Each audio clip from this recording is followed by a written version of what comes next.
गदर 2 के लिए प्रचार वास्तव में अभूतपूर्व है और अनसुना है। यह सबसे लोकप्रिय हिंदी फिल्मों में से एक की अगली कड़ी है, जहां देश ताजा था, पड़ोसी राज्य के साथ संघर्ष था और चारों ओर की भावना राष्ट्रवाद अपने चरम पर था। सोने के दिल वाले ARA सिंह, जैसा कि वह देखते हैं, गुस्से से भस्म हो गए हैं। उनके समुदाय पर जो अत्याचार हुए, तारा और सकीना के बीच इस धार्मिक संघर्ष में जो रोमांस हुआ, वह बेहद लोकप्रिय हुआ। सनी देओल ने जो डायलॉग बोला था और वह उत्साह और ऊर्जा जो उन्होंने तारा सिंह में लाई थी, क्योंकि उन्होंने भारत का अपमान करने से इनकार कर दिया था, जो कि प्रतिष्ठित वाणिज्यिक हिंदी सिनेमा में अंकित हो गया। अब क्षण भर में लोकप्रिय फिल्म उसी कलाकार और चालक दल के साथ एक सीक्वल बन गई है।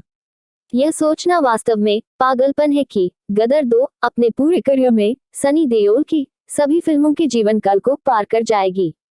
यमला पगल दीवाना पहले ही दिन, यह वास्तव में कई पहलुओं का संकेत है। सनी की प्रतिष्ठित पहली फिल्म द प्रेजेंस का नॉस्टैल्जिया फैक्टर, पुरानी पुनरावृत्ति उनकी सबसे यादगार भूमिका। इसका मुख्य फोकस भारत और पाकिस्तान के बीच संघर्ष था।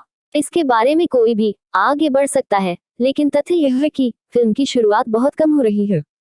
पठान की कमी वाकई काबिले तारीफ है। गदर 2 की कहानी 1971 पर आधारित है, जहां तारा सिंह और सकीना अपने बेटे जीत के साथ है, जो अब बड़ा हो चुका है और खेलता है, एक सुखी वैवाहिक जीवन जी रहे हैं। पठान दरबार में अभिनेता बनने की इच्छा रखता है, जबकि तारा चाहती है कि वह अपने लिए नाम कमाए, न कि उसके जैसा ही बन जाए। यही समय भी है जहां क्रश इंडिया अभियान चलाया जा रहा है, पाकिस्तान में भाव प्राप्त कर रहा है, और रिश्ता 1971 से ठीक पहले दोनों देशों के बीच हिंसा और शत्रुता थी। कुछ परिस्थितियों में युद्ध के दौरान जीत को सीमा पार करनी पड़ी और मेजर के नेतृत्व में पाकिस्तानी सैनिकों द्वारा उसे पकड़ लिया गया और प्रताड़ित किया गया। जनरल हामिद इकबाल मनीष वाडवा द्वारा अभिनीत तारा सिंह अपने बेटे को पाकिस्तानी सेना से कैसे बचाता है, इस फिल्म की मूल कहानी है। उन्होंने मुझे आपको गदर 2 के अच्छे और बुरे पहलू बताने के लिए कहा है, ताकि आप लोग अंततः यह तय कर सके कि इसे सिनेमाघरों में देखना है या नहीं। सुंदर संगीत और यहाँ तक कि रीमिक्स, इस तथ्य से बिल्कुल भी इनकार नहीं किया जा सकता है कि इस फिल्म में रीमेक गानों की वर्तमान दुर्दशा में वास्तव में पूरी ईमानदारी के साथ गाने तैयार किए गए हैं। बिल्कुल, जीवन को फैसला करने दो और मूल को जबरदस्ती बाहर निकालो। ऐसा प्रतीत होता है कि पुराने क्लासिक्स की प्रस्तुतियों में भी आत्मा है, जिनकी रचना उत्तम सिंह ने की थी। मुझे लगता है इसका संबंध मिथुन के प्रयास से है, जिन्हें मैं सबसे कम आंकने वाले संगीतकारों और इससे भी अधिक में से एक मानता हूँ। इसलिए उदित नारायण और अलका याग्निक की गायकी के बारे में कुछ तो दिव्य और अलौकिक है। बस यही सहज गुण है आपको उस युग में वापस ले जाने का, जहां आपको हिंदी सिनेमा से प्यार हो गया था। जब हम बच्चे थे तब फिल्म देखने की मीठी यादें वास्तव में चैनलाइज करती हैं। पहले भाग का मुख्य आकर्षण साउंड ट्रैक है, जो वास्तव में एक गाना है जिसे अरिजीत सिंह ने गाया है। खैरियत शीर्षक भी खूबसूरत है, क्योंकि यह तारा सिंह द्वारा की गई यात्रा का प्रतिनिधित्व करता है, क्योंकि वह डेक से अपने बेटे की स्थिति के बारे में डूबे हुए हैं। इससे इनकार नहीं किया जा सकता है, आत्मा अभी भी बरकरार है संगीत के साथ। इस फिल्म का कुछ ऐसा जो आज के समय में बहुत दुर्लभ है, सीक्वल और उम्र से कम प्रदर्शन। फिल्म निर्माता का इरादा स्पष्ट है, अगर मेरे बेटे को उसकी पहली फिल्म में उचित प्रोत्साहन नहीं मिल सका, तो मैं उसे धूप वाले दिन पुरानी फिल्म मार्केट में पैक करके ऐसा करने का प्रयास करूंगा। इसे इस तरह से जहां वह एक सहायक पात्र है और आपको थिएटर में खींचता है, केवल यह प्रकट करने के लिए कि वह मुख्य भूमिका है। इसमें कुछ भी गलत नहीं है। उत्कर्ष शर्मा को मौका मिल रहा है साबित करने में उनकी अभिनय नौकरियां, लेकिन उनकी क्षमता में सीमित सीमा दिन की तरह स्पष्ट है। इस फिल्म में विशेष रूप से संवादों में भाषा और पिच पर पकड़ की आवश्यकता होती है, जिस पर उन्हें वितरित किया जाता है। उत्कर्ष वास्तव में लड़खड़ाता है, हमें यह विश्वास दिलाने में कि वह एक प्रतिभा है जिसे केवल पीछा करने वाले दृश्यों में माना जा सकता है, जहां उसकी शारीरिक क्षमता हर कोई स्वीकार करने और प्रशंसा करने के लिए है। सिमरत कौर के साथ उनकी रोमांटिक कहानी तारा सिंह और सकीना के उसी जादू को फिर से बनाने का एक प्रयास है। 22 साल पहले था, लेकिन 0 से 100 की तुलना में बिल्कुल फीका है। इतनी तेजी से कि आप मुश्किल से समझ पाते हैं, महसूस करते हैं या सहानुभूति रखते हैं उस गतिशील के साथ अमीषा पटेल भी एक मतदान भूमिका में है और मुश्किल से ही मिलते हैं कोई भी स्क्रीन टाइम चमकने या प्रभाव छोड़ने के लिए। मनीष वाधवा द्वारा निभाया गया खलनायक उतना ही रूढ़िवादी है जितना कि यह हो जाता है। वह सेना की एक कट्टरपंथी पीढ़ी है जो पाकिस्तान में मुसलमानों के हित के लिए कुछ भी करेगा।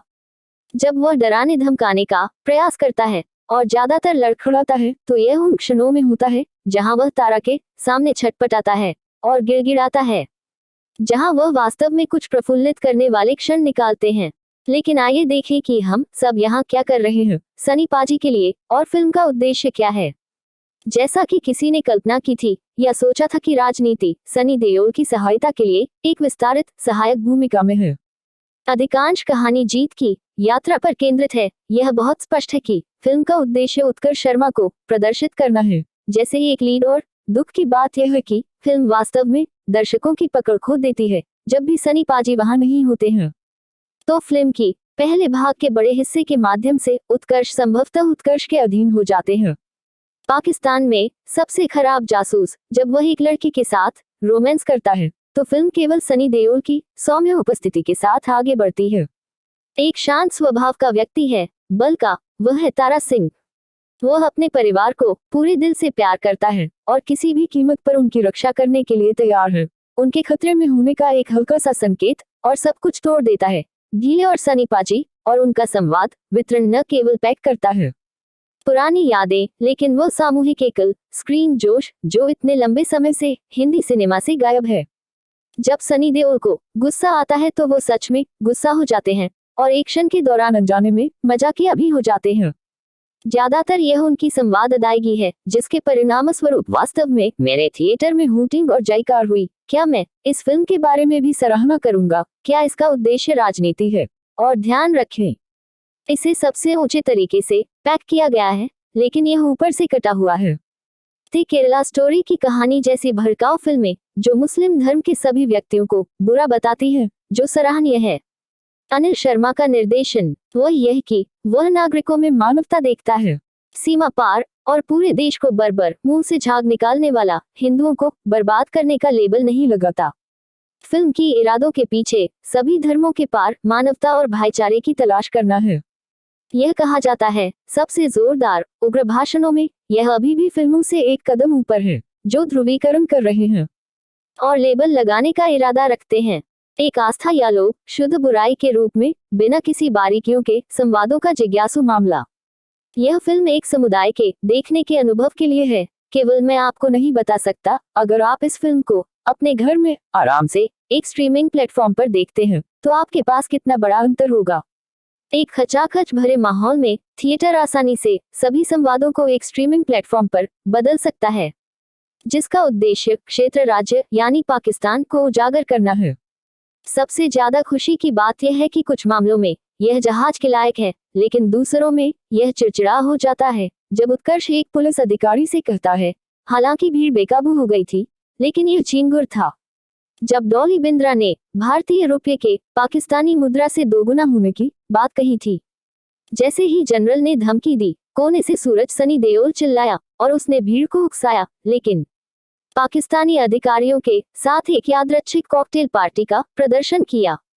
उनमें कुछ भी नहीं है, कार्टूनों की कमी है, जैसा कि एक महिला अखबार का शीर्षक पढ़ती है। पहली फिल्म के प्रतिष्ठित संवाद पाकिस्तान को कई बार दोहराया गया है और फिल्म दर्शकों के बीच सही ढंग से पहुंचने के लिए नॉस्टैल्जिया पर काफी हद तक निर्भर करती है। तो यह थोड़ी उदासी, थोड़ी बेचैनी और ढेर सारी पुरानी यादें हैं। हालांकि मुझे आश्चर्य है कि क्या किसी ने कितनी बार का हिसाब रखा है। सनी देओल ने जीत बोलके को पुकारा क्योंकि यह दे सकता है आलिया शिवा को टक्कर प्रफुल्लित करने वाला एक्शन। इस बात को कहने का कोई दो तरीका नहीं है, लेकिन फिल्म के दूसरे भाग तक सनी देओल एक सुपरहीरो बन जाते हैं, हल्क जैसी शक्तियों को पूरी तरह से गले लगाते हुए। जहां एक हैंडपंप, एक बिजली का खंभा और उसका डेसिबल लेवल पूरी पाकिस्तानी सेना को हराने के लिए काफी है। पाकिस्तानी अधिकारी वास्तव में अपनी राइफल के साथ लापरवाही से खड़े रहने के अक्षम व्यवहार के लिए आपको जोर से हंसाएंगे। जैसे ही तारा सिंह उन्हें पीटता है, अपने नंगे हाथों से युद्ध के मोर्चे से बेतुके दृश्य शुरू हो जाते हैं, जहां सानी पाजी अपने ट्रक को युद्ध के मैदान में ले जाते हैं और पाकिस्तानियों को हथौड़े से आसानी से पीटते हैं, प्रकट होते हैं और काट तोड़ देते हैं। आधे और सैकड़ों की संख्या में अधिकारी खड़े होते हैं अपनी राइफलों के साथ, बस उसका इंतजार कर रहे हैं सब कुछ उड़ा देने के लिए। आप जानते हैं कि क्या दिलचस्प है? क्या वह कुछ कार्रवाई है अनजाने में सनी पाजी की तरह मजेदार है? आसानी से टूट जाता है उसकी बेड़ियां, या बस एक बिजली का खंभा उठाना, ये सबसे मजेदार। बस जमीन से एक पाकिस्तानी अधिकारी पर जो हेलीकॉप्टर में है चिल्ला रहा था। इसलिए सनी पाजी को माइक्रोफोन की भी आवश्यकता नहीं है, इसलिए ये सभी सीक्वेंस अनजाने में मजेदार हैं। लेकिन कुछ दृश्य ऐसे हैं जिनका उद्देश्य मजाकिया होना है, जो वास्तव में सिर पर चोट करती है, खासकर हैंड पंप वाला दृश्य। मैं जानता हूं कि यह इरादा था और यह बिल्कुल प्रफुल्लित करने वाला था। मेरा विश्वास करो, थिएटर विभाजित था और एक क्षण था जहां सनी पाजी एक पाकिस्तानी अधिकारी पर चिल्लाते हैं और वह संवादों की तरह तारा सिंह पर हमला करने से खुद को रोकता है। क्रिया भी लगातार क्रिंग से कैंपी में बदल जाती है। देखिए कि क्या ज्ञान। सिंगल स्क्रीन और बीएनसी केंद्रों के लिए यह फिल्म किस प्रकार बनाई जा सकती है, क्योंकि इसमें 2001 की वही कहानी है जिसमें उस फिल्म के संबंध में पुरानी यादों के कई संदर्भ हैं। और यह फिल्म आज की संवेदनाओं के लिए पैकेज नहीं है। यह मूलतः है 2000 के दशक के मध्य की एक फिल्म, सनी देओल के साथ, उसी जोर, उसी पिच, उसी ओवर, उसी टॉप एक्शन के साथ जो हिंदी सिनेमा में था, मुझे लगता है कि एक बार विकसित हुआ था। बोतल में बंद बिजली को स्वीकार करने में कोई बुराई नहीं है, जहां लोगों को अंदर जाने के लिए एक टाइम ट्रेवल मशीन मिलती है, क्योंकि गदर 2 मूलतः वही है और वह एक वीडियो था। दोस्तों, नीचे कमेंट में लिखें गदर 2 के बारे में आपने क्या सोचा था। अगर आप इस तरह की समझाई गई फिल्म देखना चाहते हैं तो कृपया हमारे चैनल को सब्सक्राइब करें और बेल आइकन पर क्लिक करके नोटिफिकेशन चालू रखें।